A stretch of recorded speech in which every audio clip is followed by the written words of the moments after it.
Пожалуйста, вопросы, канал Актив. RT, les questions. Здравствуйте, Дональд Кортер. Bonjour, Donald Corter, correspondant de RT. Une question pour Monsieur Albert Shingiro.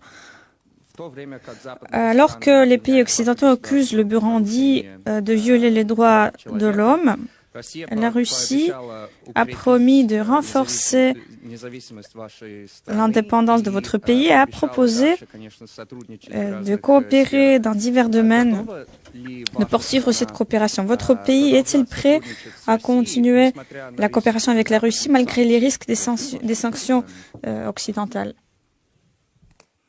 Merci beaucoup pour la question. J'ai bien expliqué, mon collègue Lavrov, que le Burundi, depuis un certain temps, est un pays réellement indépendant. Le Burundi, c'est un pays, certes petit, mais un pays qui est très jaloux de son indépendance, de sa dignité. Donc nous ne pouvons pas accepter que notre pays, qu'il soit grand, moyen, puissant ou moins puissant, de nous imposer quoi faire et quoi ne pas faire. Le Burundi est libre dans ses choix pour la gouvernance économique, politique et culturelle. C'est l'intérêt de nos peuples. Donc, aucune nation ne peut nous imposer, nous montrer la ligne à suivre. Il n'y a pas, en matière des droits de l'homme, il n'y a pas un modèle à suivre.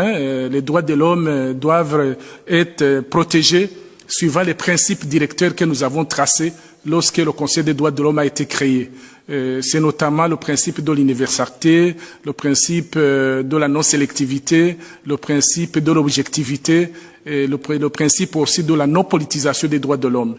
Donc il ne faut pas que certains pays utilisent les organes des Nations Unies pour faire des pressions politiques à d'autres pays ou alors essayer de réguler la géopolitique dans le monde.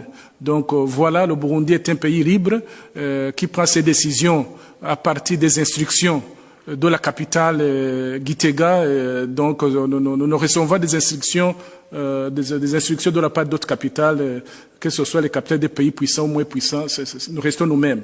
Voilà donc les éléments de réponse.